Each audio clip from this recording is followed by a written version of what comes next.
C'est une joie pour notre paroisse d'accueillir notre évêque, Monseigneur Marcet. Il vient faire une visite d'amitié pour vous rencontrer aussi avant de partir pour Rome, puisqu'il va accompagner les pèlerins. Mais en tout cas, c'est une joie non seulement pour le curé et l'équipe sacerdotale, mais c'est une joie pour l'ensemble de notre communauté. Merci, cher Monseigneur.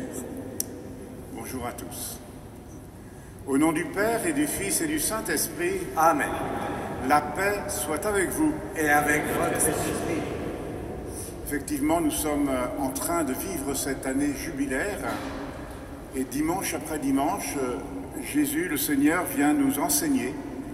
Les paroles que nous allons entendre aujourd'hui dans l'Évangile sont des paroles rudes qu'il est impossible d'entendre sans se dire « mais où je suis, où j'en suis ?» Alors demandons l'assistance de l'Esprit Saint pour ne pas entendre ça juste comme des reproches, mais comme des appels. Et pour cela, nous devons nous alléger dans notre vie de tout ce qui l'encombre et qui n'est pas ni digne de l'Évangile, ni digne du Seigneur. Je confesse à Dieu Tout-Puissant, Je reconnais devant vos frères et sœurs que j'ai péché en pensée, en parole, par action et par omission. Oui, j'ai vraiment péché. C'est pourquoi je supplie la Vierge Vierge, les anges et les saints, et vous aussi, frères et sœurs, de prier pour moi, Seigneur, notre Dieu. que Dieu Tout-Puissant nous fasse miséricorde, qu'il nous pardonne nos péchés et nous conduise à la vie éternelle. Amen.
Gloria in excelsis Deo.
Seigneur. Dieu Père Tout-Puissant, nous t'en prions.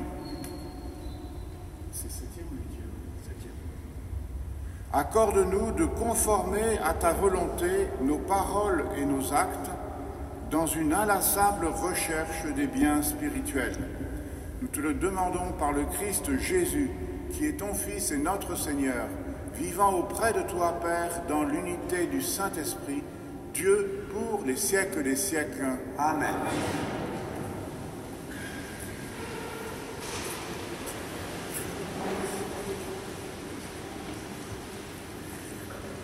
Lecture du premier livre de Samuel. En ces jours-là, Saül se mit en route. Il descendit vers le désert de Ziph avec 3000 hommes, l'élite d'Israël, pour y traquer David. David et Abishai arrivèrent de nuit près de la troupe. Or, Saül était couché, endormi, au milieu du camp, sa lance plantée en terre près de sa tête. Abner et ses hommes étaient couchés autour de lui. Alors Abishai dit à David, « Aujourd'hui, Dieu a livré ton ennemi entre tes mains. Laisse-moi donc le clouer à terre avec sa propre lance d'un seul coup, et je n'aurai pas à m'y reprendre à 2 fois. » Mais David dit à Abishai, « Ne le tue pas. Qui pourrait demeurer impuni après avoir porté la main sur celui qui a reçu l'onction du Seigneur ?» David prit la lance et la gourde d'eau qui étaient près de la tête de Saül, et ils s'en allèrent. Personne ne vit rien, personne ne le sut, personne ne s'éveilla. Ils dormaient tous, car le Seigneur avait fait tomber sur eux un sommeil mystérieux. David passa sur l'autre versant de la montagne et s'arrêta sur le sommet, au loin, à bonne distance. Il appela Saül et lui cria, « Voici la lance du roi, qu'un jeune garçon traverse et vienne la prendre. Le Seigneur rendra à chacun selon sa justice et sa fidélité. Aujourd'hui, le Seigneur t'avait livré entre mes mains, mais je n'ai pas voulu porter la main sur le Messie du Seigneur. » Parole du Seigneur.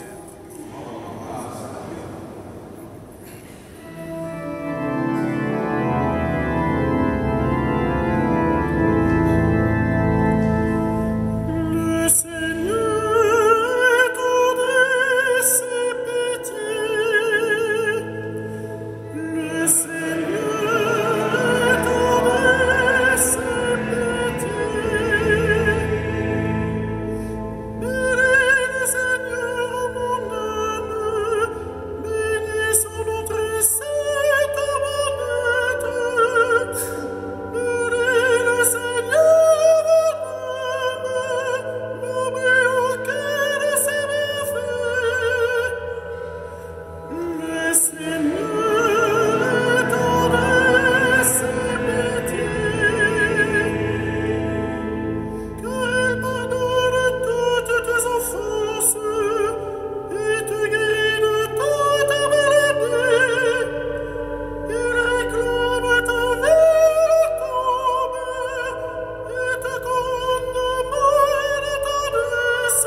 la première lettre de saint Paul apôtre aux Corinthiens.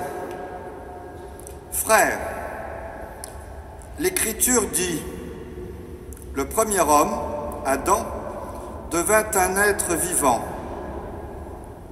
Le dernier Adam, le Christ, est devenu l'être spirituel qui donne la vie.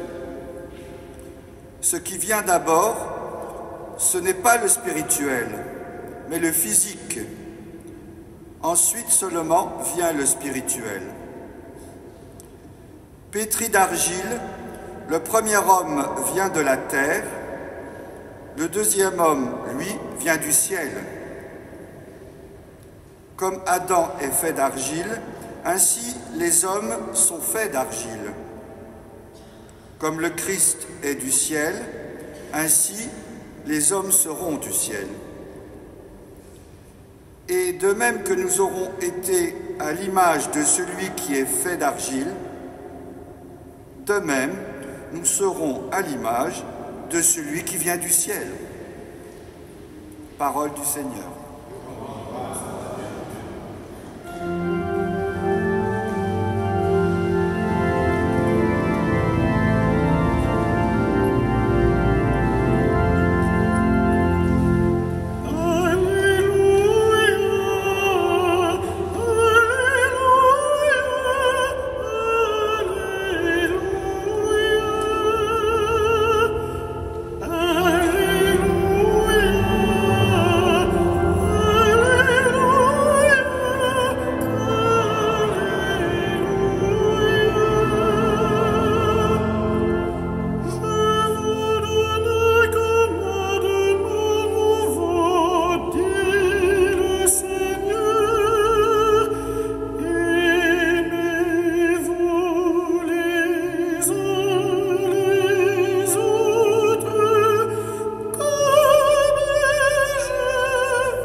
Le Seigneur soit avec vous. Et avec votre esprit. Évangile de Jésus-Christ selon saint Luc.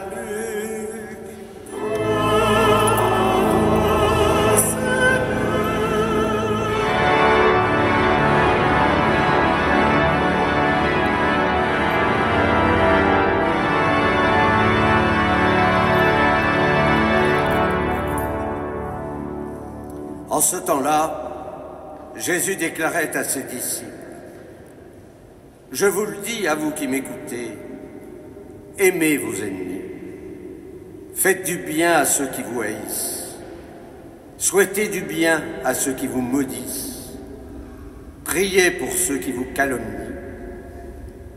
À celui qui te frappe sur une joue, présente l'autre joue.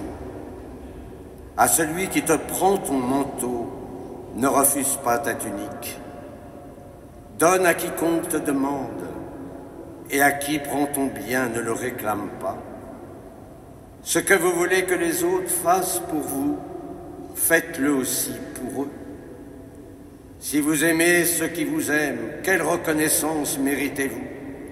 Même les pécheurs aiment ceux qui les aiment. Si vous faites du bien à ceux qui vous en font, quelle reconnaissance méritez-vous? Même les pécheurs en font autant. Si vous prêtez à ceux dont vous espérez recevoir en retour, quelle reconnaissance méritez-vous? Même les pécheurs prêtent aux pécheurs pour qu'on leur rende l'équivalent. Au contraire, aimez vos ennemis, faites du bien et prêtez sans rien espérer en retour. Alors votre récompense sera grande, et vous serez les fils du Très-Haut, car lui, il est bon pour les ingrats et les méchants. Soyez miséricordieux, comme votre Père est miséricordieux. Ne jugez pas, et vous ne serez pas jugés. Ne condamnez pas, et vous ne serez pas condamnés. Pardonnez, et vous serez pardonnés. Donnez et l'on vous donnera. C'est une mesure bien pleine, tassée, secouée, débordante, qui sera versée dans le pan de votre vêtement. Car la mesure dont vous vous servez pour les autres servira de mesure aussi pour vous. Acclamons la parole de Dieu.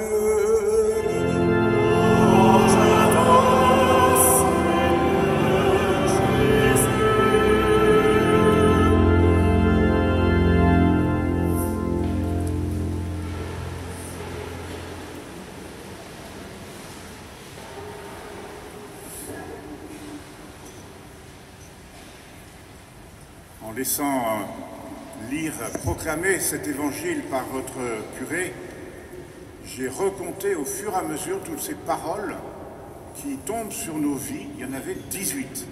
Enfin, vous pourrez les relire, mais je pense que chacune de ces paroles nous introduit avec un énorme point d'interrogation sur notre vie.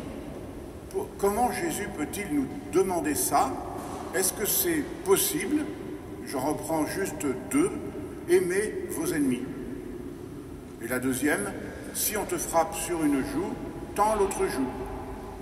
18 fois. Et qu'est-ce que nous pouvons exposer de notre humanité comme exemplaire par rapport à ces paroles? En fait, on sent bien qu'il y a d'abord une logique bien humaine sur certaines de ces paroles. Par exemple, faites pour les autres ce que vous voulez qu'on vous fasse. Ou aussi, aimez ceux qui vous aiment, même les païens le font. Ou encore, prêtez de l'argent à ceux qui en ont, c'est facile, même les païens le font. Mais le fond de ces affirmations, de ces impératifs, c'est pas si tu veux, si tu peux, c'est fais ça. Le fond dévoile en nous ce qu'on doit appeler une sclérocardie, c'est-à-dire une maladie du cœur, non pas physique, mais métaphysique. C'est-à-dire que nous avons un cœur, un amour, une âme limitée, et qui fait qu'on ne peut pas naturellement aimer tout le monde et pardonner à ses ennemis. Alors regardons un petit peu dans l'Évangile. Jésus a un jour été jugé et un soldat, à sa passion, lui a mis une claque. Et Jésus n'a pas attendu l'autre jour. Il lui a répondu, si j'ai mal parlé, témoigne où est le mal, si j'ai bien parlé, pourquoi me frappes-tu? Donc il a remis ce soldat devant la justice ou l'injustice et sa conscience. Et donc, ce n'est pas forcément à prendre au pied de la lettre, mais l'enjeu, l'objectif, c'est que nous puissions casser la logique de la vengeance ou de la violence. Et donc, nous avons cette réponse de Jésus, par exemple, à sa passion, on voit bien donc qu'il est sans haine pour ce soldat. Autrement dit, Jésus a donné à cet homme les moyens d'évaluer l'acte qu'il vient de poser. Et s'il réfléchit un petit peu, il dira « Jésus a raison ». Mais face à ces paroles, qui sont nombreuses dans cette page d'évangile, il ne faut pas commencer par entendre ou dire « mission impossible, je t'ai donné l'évangile, petit homme, mais tu n'y arriveras jamais ». Mais il faut plutôt se dire « crois en toi ». Il y a en toi un amour plus grand que l'amour sentimental, affectif. Et il y a en toi un amour qui ne vient pas de toi. Cet amour, je te l'ai donné, mon Père ne cesse de te le donner, l'Esprit Saint ne cesse de te le suggérer. Cet amour, c'est la charité, l'agapé, qui ne vient pas du cœur humain, mais qui vient de Dieu qui le dépose dans le cœur humain. C'est cet amour, par exemple, qu'on voit dans la parabole du bon samaritain, où ce monsieur qui s'est fait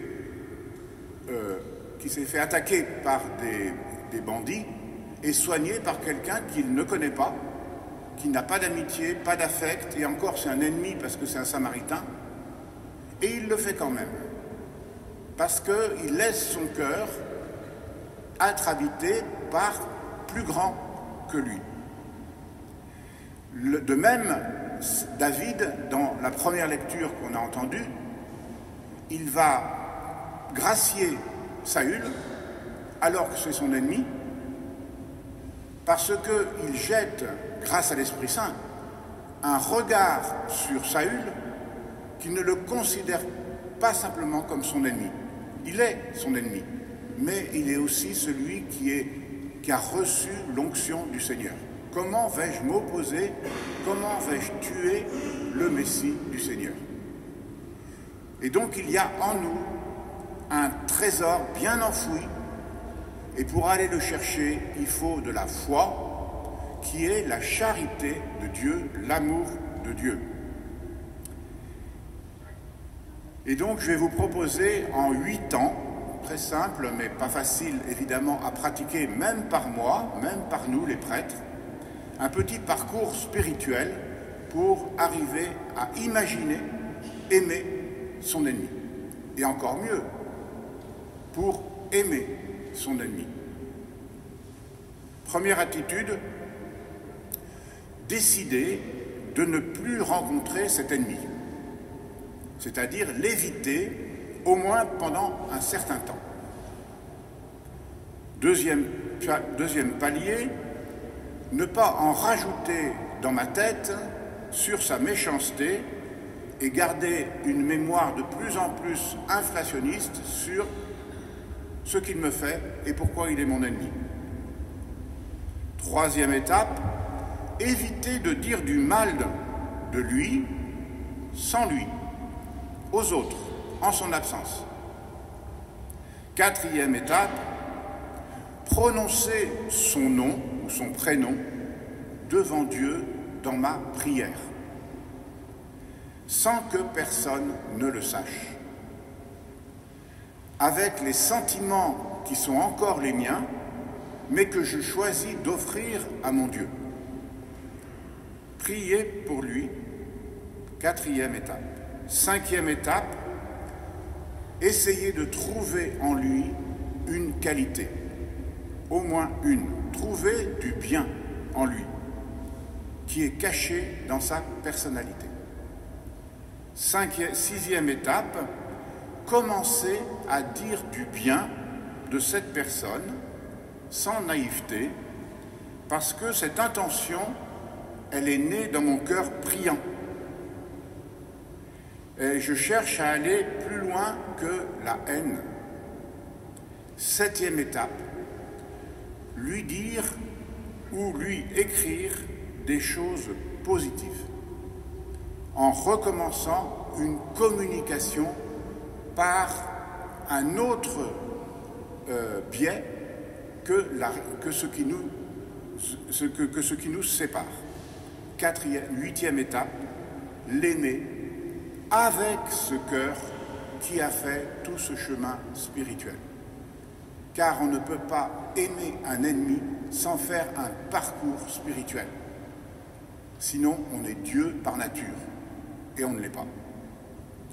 L'aimer avec un cœur qui n'est plus tout à fait le même, parce qu'il a demandé au Christ de venir habiter ce cœur. Être disciple du Seigneur, c'est chercher, au-delà de nos sentiments légitimes parfois, une ouverture du ciel, une plénitude. Le Christ aime avec nous. Le Christ aime en nous. Le Christ veut aimer par nous. C'est sa charité. La puissance qu'il développe pour que nous puissions aimer là où humainement c'est pas possible. C'est par la puissance de l'Esprit Saint que de tels miracles peuvent avoir lieu. Ainsi, quand le Christ nous demande d'aimer nos ennemis, il nous indique d'abord une direction à suivre. Il nous croit capables de ne pas simplement nous venger. Et ce parcours spirituel, intérieur, personnel, volontaire, qui fait tant de détours, nous pose cette question de l'amour des ennemis, non pas comme une obligation de résultat, mais comme une obligation de moyens. Quels moyens avons-nous donné à Jésus pour qu'il nous permette de vivre cette impossibilité, ce qui paraît impossible à nos yeux. Ainsi, les paroles impossibles que nous venons d'entendre et qui font la trame de cet évangile sont vraiment des questions que je vous renvoie. Est-ce que je prie? Qui je prie? Et qui sommes-nous pour que Jésus ou son Père ait une telle espérance sur notre capacité d'aimer nos ennemis? Et c'est là qu'il nous faut entendre ce que saint Paul disait dans la lecture que nous venons d'en faire, puisque le Christ est venu du ciel, comme lui, les hommes appartiennent au ciel. Voilà le secret de notre conversion. Nous appartenons au Christ.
Credo in unum Deum, Patrem omnipotentem, factorem celi et terrae, visibilium omnium et invisibilium, et in unum Dominum Iesum Christum, Filium Dei unigenitum, et ex Patre natum, ante omnia saecula, Deum et Deorum et Deum in Deum verum, Deum verum,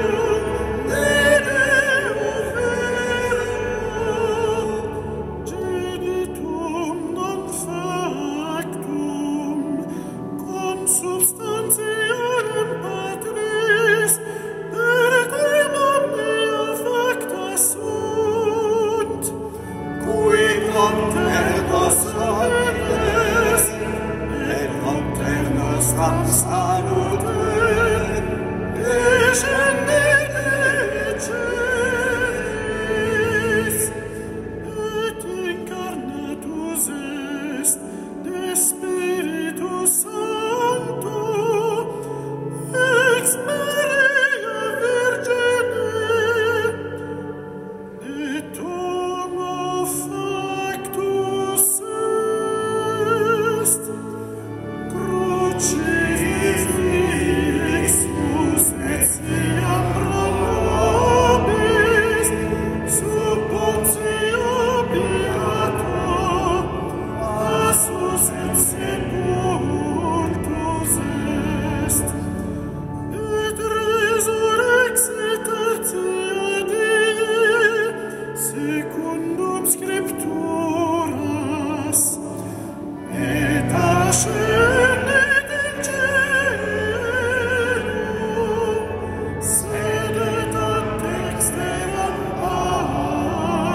vocation de l'Église est d'intercéder pour le monde.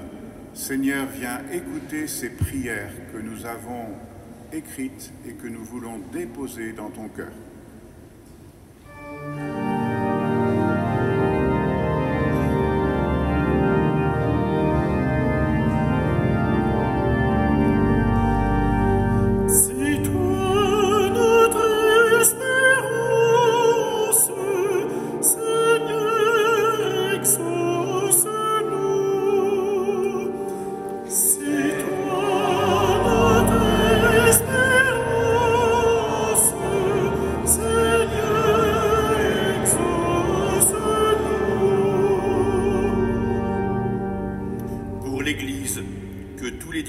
Soient des témoins de la miséricorde, par la grâce de l'Esprit. Seigneur, nous t'en prions. C'est toi notre espérance, Seigneur, exauce-nous.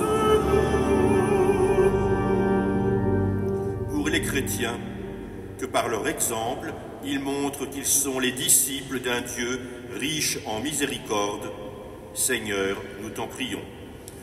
C'est toi notre espérance, Seigneur, exauce-nous. Pour toutes celles et tous ceux, bien fragiles, dont nous nous occupons dans notre paroisse, que l'Esprit leur montre qu'ils sont aimés de Dieu et leurs limites et leur pauvreté. Seigneur, nous t'en prions. C'est toi notre espérance, Seigneur, exauce-nous. Seigneur, nous te confions notre pape François, souffrant, que l'Esprit lui apporte réconfort, patience, qui lui donne la grâce de la guérison. Seigneur, nous te prions. C'est toi notre espérance, Seigneur, exauce-nous. Reçois ces prières, Seigneur, comme l'expression de ta charité en nous. Exauce-les par la puissance de Jésus-Christ, notre Seigneur, pour les siècles des siècles. Amen.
sacrifice, qui est aussi le vôtre, soit agréable à Dieu, le Père Tout-Puissant. Que le Seigneur reçoive de vos mains ce sacrifice à la louange et à la gloire de son nom, pour notre bien et celui de toute l'Église. En célébrant ce mystère, Seigneur, pour te servir comme il convient, nous te supplions humblement que ces dons offerts pour honorer ta gloire nous fassent progresser vers le salut par Jésus le Christ, notre Seigneur. Amen. Le Seigneur soit avec vous. Et avec votre esprit, Élevons notre cœur.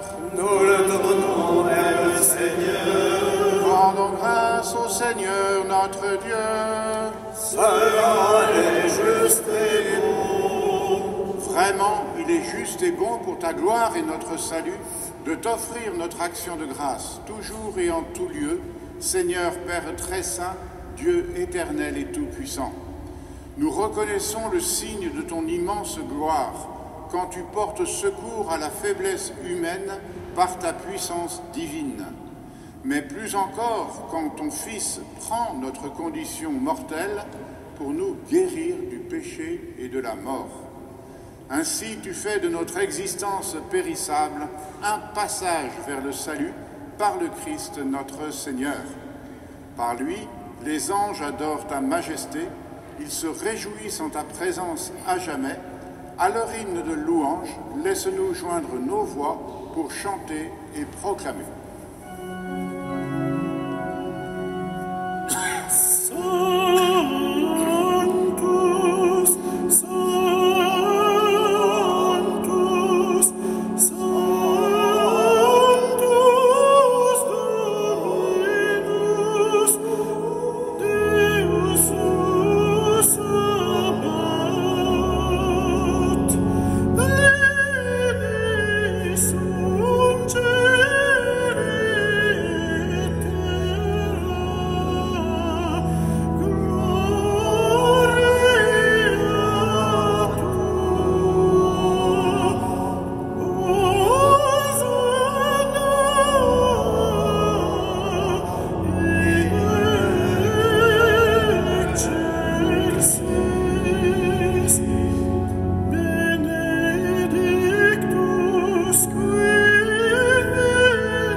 Proclame ta louange, car c'est toi qui donnes la vie, c'est toi qui sanctifies toutes choses par ton Fils Jésus-Christ notre Seigneur, avec la puissance de l'Esprit Saint.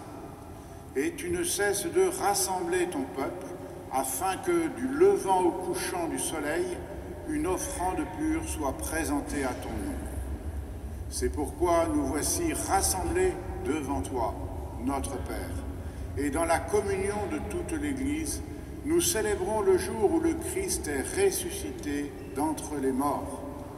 Par lui, que tu as élevé à ta droite, nous te supplions de consacrer toi-même les offrandes que nous apportons. Sanctifie-les par ton esprit, pour qu'elles deviennent le corps et le sang de ton Fils, Jésus-Christ notre Seigneur, qui nous a dit de célébrer ce mystère. La nuit même où il fut livré, il prit le pain. En te rendant grâce, il dit la bénédiction, il rompit le pain et le donna à ses disciples en disant « Prenez et mangez-en tous, ceci est mon corps livré pour vous. »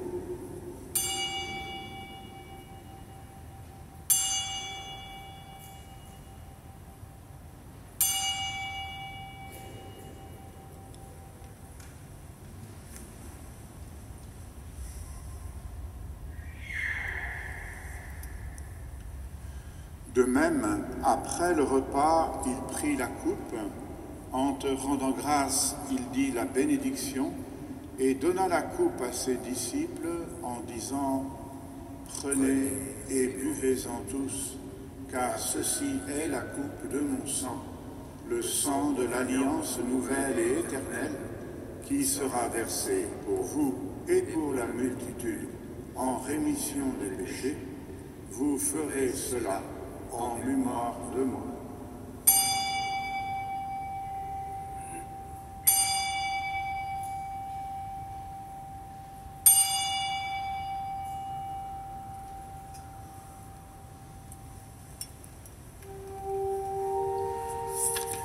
Il est grand le mystère de la foi. Nous annonçons ta grâce, Jésus. Nous proclamons ta résurrection. Nous attendons ton retour.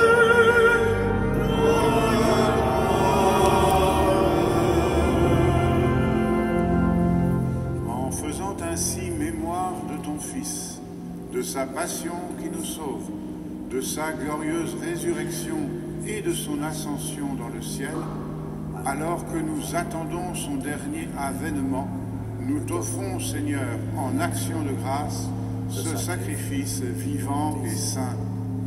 Regarde, nous t'en prions, l'oblation de ton Église, et daigne y reconnaître ton Fils, qui, selon ta volonté, s'est offert en sacrifice pour nous réconcilier avec toi.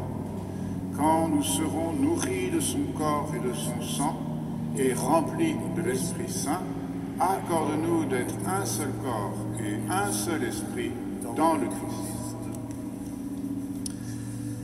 Que l'Esprit Saint fasse de nous une éternelle offrande à ta gloire, pour que nous obtenions un jour l'héritage promis, avec tes élus, en premier lieu, la bienheureuse Vierge Marie, Mère de Dieu, avec Saint Joseph son époux, les bienheureux apôtres, les glorieuses martyrs, Saint Marie-Madeleine et tous les saints qui ne cessent d'intercéder auprès de toi et nous assurent de ton secours. Et maintenant, nous te supplions, Seigneur, par le sacrifice qui nous réconcilie avec toi, étends au monde entier le salut et la paix.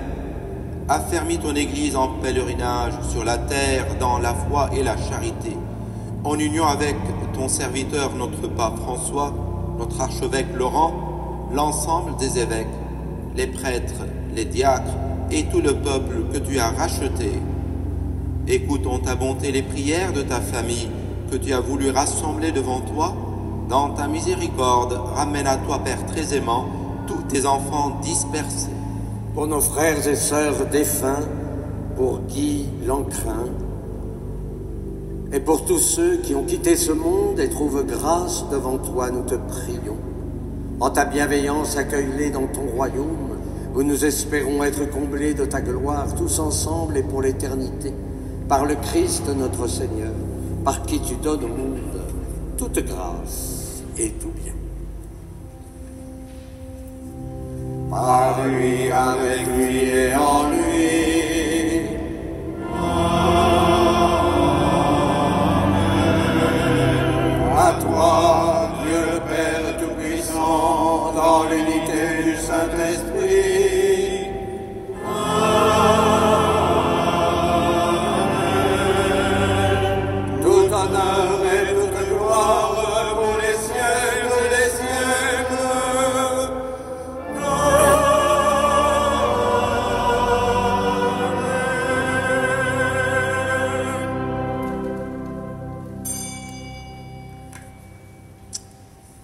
Unis par ce don de l'Esprit Saint qui diffuse en nous la charité du Père, nous osons dire au Père de Jésus-Christ, notre Père, Qui es aux cieux, que ton nom soit sanctifié, que ton règne vienne, que ta volonté soit faite sur la terre comme au ciel.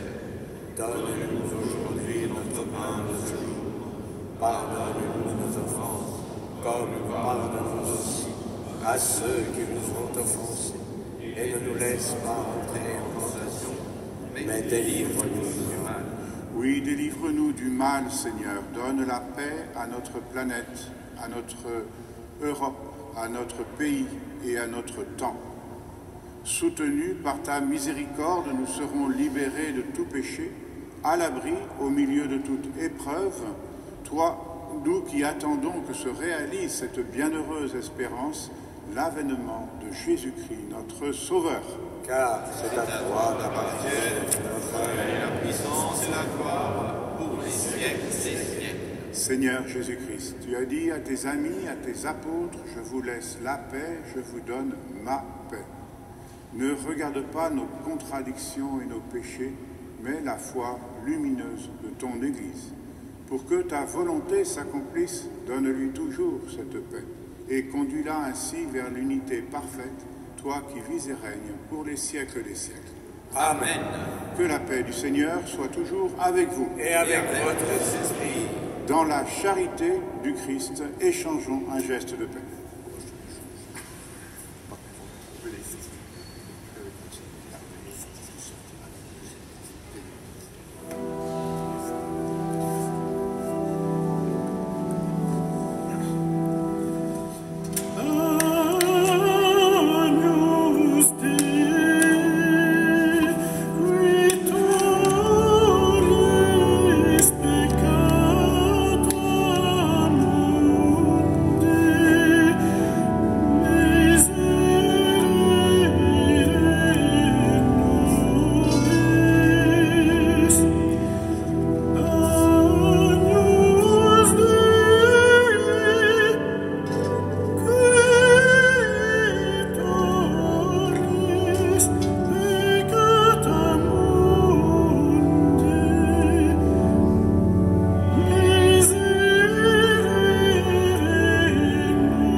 Voici l'agneau de Dieu.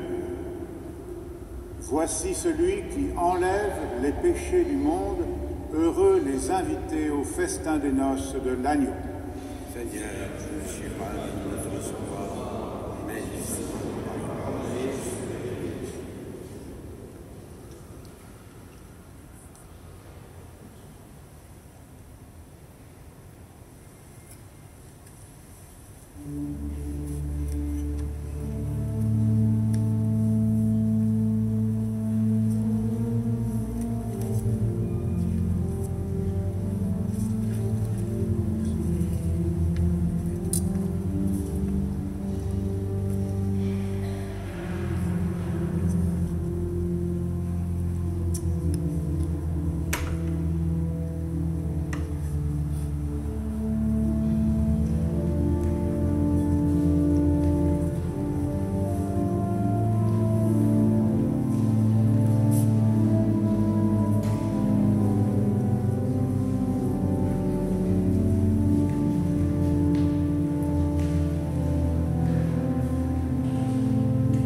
Recueillons notre prière.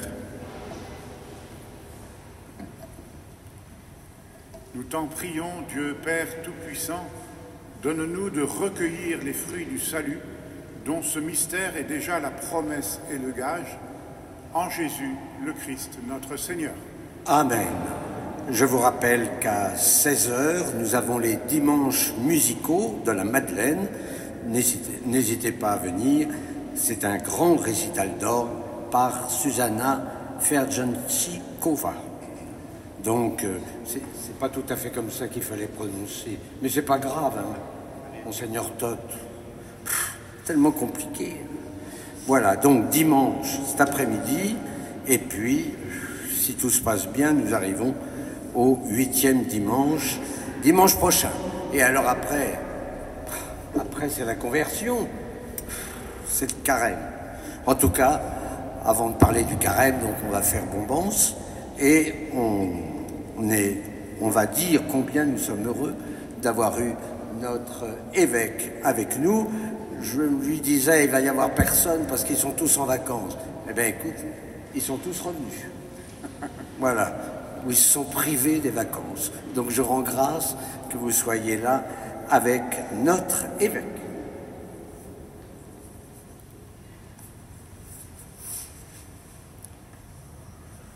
Le Seigneur soit avec vous. Et avec vous. Et que Dieu Tout-Puissant vous bénisse et vous garde dans le nom du Père et du Fils et du Saint-Esprit. Amen. Allez dans la paix de Christ. Nous rendons grâce à Dieu. Et nous nous tournons vers Notre-Dame.